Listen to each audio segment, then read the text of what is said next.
안녕하세요. 똑똑한 엄마들의 똑똑한 TV 맘똑TV. 이런 고민 해본 적 없으세요? 우리 아이 우유를 먹이긴 해야 되는데 어떤 우유를 먹이는 것이 좋을지 아마도 엄마들이 아이가 돌이 지나면 보통 이런 고민들을 많이 하실 거예요. 왜냐면 돌이 지나면 분유 대신 우유를 먹일 수 있는 시기가 오고 돌 이후에 단유하는 분들도 이런 고민을 하거든요. 그래서 오늘은 우리 아이에게 어떤 우유를 먹이면 좋을지 고민하는 부모님들께 도움이 될 수 있는 영상입니다. 일단 저는 국제 모유수유 전문가로서 모유수유의 중요성에 대해서는 이전 영상에서도 여러 번 강조를 해왔었는데요. 먼저 WHO나 미국 소아과학회 등을 비롯한 여러 기관에서도 권장하고 있는 모유수유의 장점 몇 가지를 다시 한번 간략하게 짚고 넘어가 볼게요. 모유에는 영아의 성장과 발달에 필요한 탄수화물, 단백질, 지방의 기본 영양소들이 모두 포함되어 있어서 WHO와 미국 소아과학회 및 대한소아청소년과학회에서도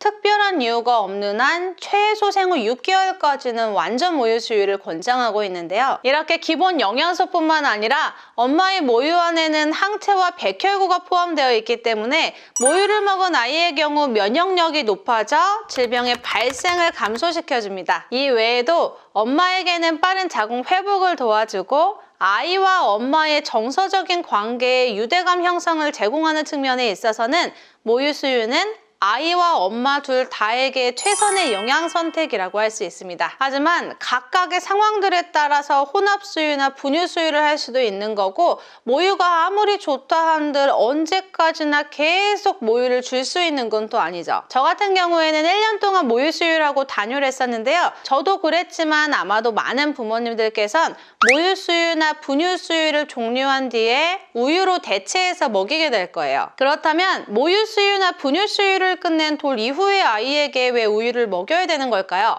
더 일찍 먹일 수는 없을까요? 네, 생우유는 생후 12개월 이후부터 섭취가 가능한데 우유는 영양학적으로는 철분보단 칼슘이 많기 때문에 돌 이전의 아이에게는 철분 결핍성 빈혈을 유발할 수 있고 또 영아기에 섭취하기엔 부족한 영양소들이 있기 때문에 돌 전의 아이에게는 모유나 분유를 대신해서 우유를 주진 말아야 합니다. 그래서 돌 이후에 모유나 분유를 종료한 이후에는 주식이 아니라 간식의 개념으로 하루에 우유를 포함한 모든 유제품을 500ml까지 먹일 수 있습니다.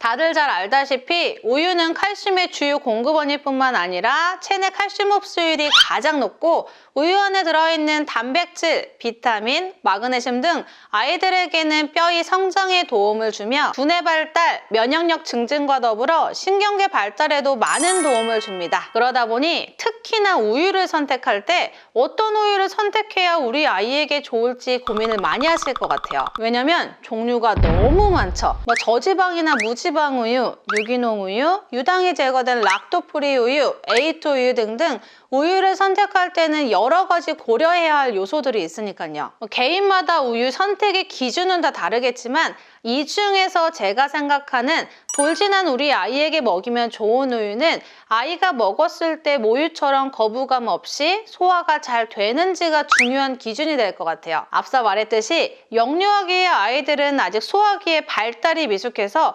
모유의 단백질과 비슷한 우유를 먹어야 속이 편하고 부글거림이 줄어들거든요. 그렇다면 우유 속에 어떤 성분 때문에 아기들이 소화를 하는 데 있어 복부 팽만감이나 부글거림을 주게 되는 걸까요? 그것은 우유 속의 단백질 때문인데요. 아마 많이 들어보셨을 거예요. 시중에서 판매하고 있는 우유는 A1, A2 단백질이 모두 함유된 우유와 A2 단백질만 함유하고 있는 우유로 구분할 수 있습니다. 그러면 A1, A2가 도대체 뭐길래 그러는 것일까요? 우유의 단백질은 크게 약 80%를 차지하고 있는 카제인이라는 성분과 약 20%의 유청 단백질이 있는데요. 약 80%를 차지하고 있는 우유의 주요 단백질인 카제인은 A1 베타카제인 성분과 A2 베타카제인 성분으로 또 분류가 돼요. A1 베타카제인은 소화 과정에서 베타카소 모르핀 7, 즉 BCM7이라는 화합물을 생성하는데 이 BCM7이 장내 염증을 유발하거나 소화 불량과 같은 문제를 일으키는 거죠. 반면에 A2 베타카제인은 A1 베타카제인에 비해서 이 BCM7을 매우 적게 생성해서 A2 단백질만을 함유하고 있는 우유를 먹으면 소화 불편감도 줄어들고 부글거림과 같은 복부 팽만감도 적어집니다. 엄마의 모유에 들어있는 카제인 또한 A2 우유처럼 BCM7이 적게 생성되는데요. BCM7이 적은 모유는 아직 소화체계 발달이 미숙한 영유아들에게 도움이 되죠. 이렇게 모유의 단백질 구조와 성분이 비슷한 A2 우유가 기존엔 거의 해외 제품이 대부분이었는데요. 이번에 연세유업에서 소화 불편감이 적은 A2 단백질 100%로 이루어진 우유가 출시되었습니다. 돌 이후에 아기가 먹을 우유를 찾는 엄마들에게 국내산의 세브란스 전용 목장 A2 단백 우유 출시는 A2 단백질 우유가 해외 제품이 대부분이었던 기존의 선택지에서 엄마들의 고민을 좀 덜어줄 것 같은데요. 이런 A2 우유처럼 소화 불편감을 좀 줄인 우유가 락토프리 우유입니다. A2 우유와 락토프리 우유는 자칫 혼동하기가 쉬운데요.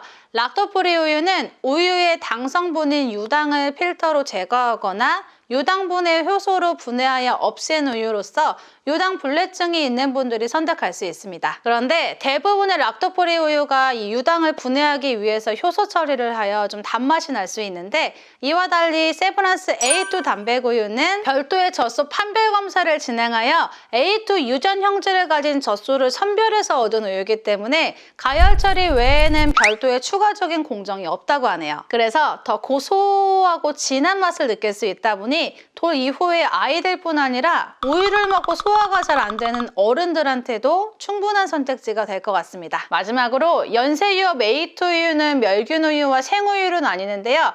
아무래도 멸균 우유가 휴대가 간편하다 보니 특히 외출 시에 많이 먹이고 집에서는 생우유로 먹이는 분들이 많아요. 그런데 이때 돌 이후 아이에게 냉장고에서 바로 막 꺼낸 너무 찬 생우유를 먹이는 것보다는 좀 미지근하게 데펴서 주거나 미리 꺼내서 참기가 가신 상태로 주는 것을 권장하고, 우유 거부가 심한 아이들은 과일을 우유와 함께 갈아주거나 계란찜이나 빵, 리조또 등에 우유를 넣어서 활용하는 방법도 있고, 우유 대신에 치즈나 요거트 같은 다른 유제품으로 대체하는 경우도 있으니 참고해주세요. 네, 오늘은 우리 아이한테 어떤 우유를 먹이면 좋을지 고민하시는 부모님들께 도움이 될 수 있는 영상을 만들어 봤는데요. 사실 탈 없이 잘 먹는 우유가 우리 아이에게 잘 맞는 우유겠죠. 그런데 아기가 우유를 직접 먹어봐야 우리 아이에게 잘 맞는지 아닌지 알 수 있을 텐데요. 그래서 이렇게 맛도 좋고 소화 불편감을 줄인 세브란스 A2 단백 멸균 우유를 우리 맘독TV 구독자분들 10분께 한 박스를 체험해 볼 수 있는 이벤트를 추첨을 통해 진행해 보도록 하겠습니다. 자세한 내용은 더보기란을 확인해 주시고요. 댓글로 많은 참여 부탁드릴게요. 마지막으로 많은 부모님들이 아기에게 필요한 영양소나 건강 상태, 그리고 맛에 대한 선호도로 우유를 선택하는데요. 돌 이후 이제 막 우유를 선택하는 부모님들께는 아기에게 모유의 단백질 성분과 유사한 A2 우유가 좋은 대안이 되었길 바라며 오늘 영상 마치겠습니다. 감사합니다.